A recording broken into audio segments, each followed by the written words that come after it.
அனைவருக்கும் வணக்கம். எனக்கு பெரியவர்களுக்கு என்னுடைய வணக்கத்தை தெரிவித்துக் கொள்கிறேன்.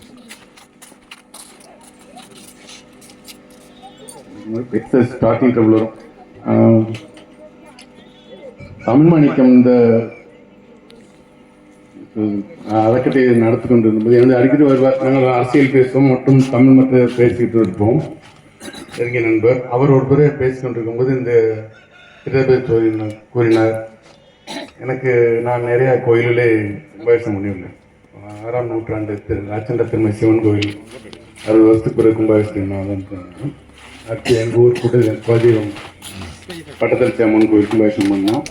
போனால் எங்கள் ஊர் உள்ளூர் கோயில் போனோம். ஒரு பழனியாண்டவர் கோயில் ஒன்று, முருகன் கோயில் ஒன்று கட்டி கொண்டுள்ளோம்.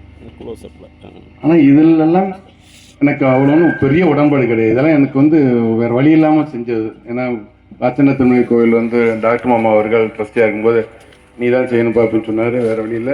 வேறு கல்லு கோயிலுக்கு வாய்ப்பு அவ்வளோ ஈஸியாக கிடைக்காது, சிவன் கோயிலுக்கு வாய்ப்பு கிடைக்காதுனாங்க. அதனால் நாங்கள் வேறு வழி இல்லாமல் ஏற்றுக்கொண்டு அதை முடித்து கொடுத்து 13 வருஷமாவது. அடுத்து எங்களுக்கு குலதெய்வம் நாங்கள் தான் நாட்டாமல் அந்த கோயிலுக்கு எங்கள் அப்பா தான் தர்மத்தினால அந்த கோயிலை எடுத்து செஞ்சோம். அது சிறப்பாக பெரிய கோயில், அந்த பக்கத்துக்கு ஒரு பெரிய கோயிலாக அது வந்தது. அடுத்து பழனியாண்டவர் கோயில், உள்ளூர் கோயில் இதெல்லாம் பண்ணியுள்ளோம். இதெல்லாம் விட எனக்கு மிகுந்த நானும் பெரிய பக்தி மலம் கிடையாது. நான் பாதி பெரியார் கொள்கை அதிலையும் உடன்பாடு உள்ளாது, பக்தி உண்டு. ஆனால் இப்போ சொல்கிறாங்கள பெரியாருக்குள்ள சிலது ஏற்றுக்கும் சிலது ஏற்றுக்க மாட்டோம். அதனால் சாமியும் கும்பிடுவோம், அதே நேரத்தில் பெரியாரையும் பாராட்டுவோம் அவருடைய வழி.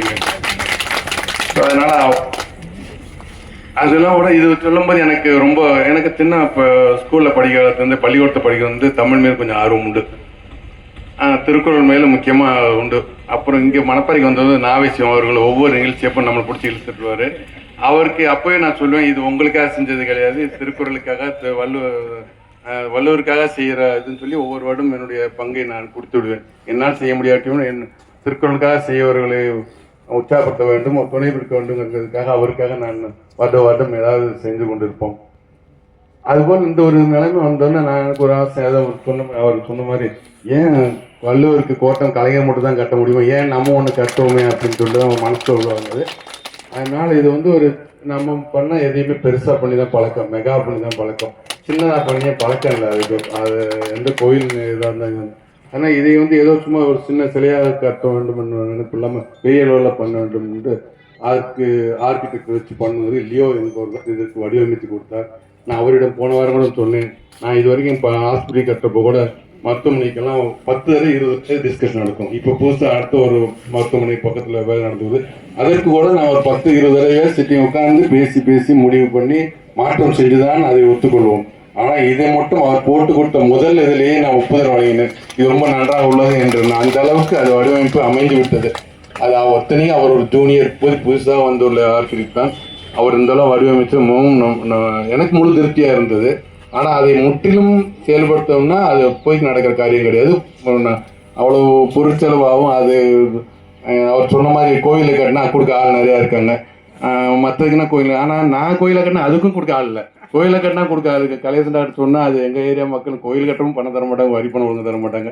அது நம்ம தான் போய் செய்ய வேண்டியது. அதுபடி கோயிலுக்கே அப்படி நிலைமை இருக்கும்போது திருவள்ளுவருக்கு அந்த அளவுக்கு இதாக இருக்கும். இருந்தாலும் அது செய்யக்கூடிய சக்தி ஆண்டவன் நம்ம கொடுத்துள்ளதால் அதை நம்மளால் செய்ய முடியும் என்ற நம்பிக்கை உள்ளது. அடுத்த வருடம் அவர் சொன்னவர் ஒரு 10 மாதத்தில் அதை முழு பிரசவமாக நார்மல் டெலிவரியாக நிச்சயமாக உங்களுடைய ஒத்துழைப்பாக நடக்கும் என்று கூறிய ஆதீனமாக உதவி போடுவாங்க. மற்றும் அனைத்து மக்களும் உங்களால் இயன்ற ஒன்றும் எல்லாரும் லட்சக்கணக்கு தேவையில்லை, உங்களால்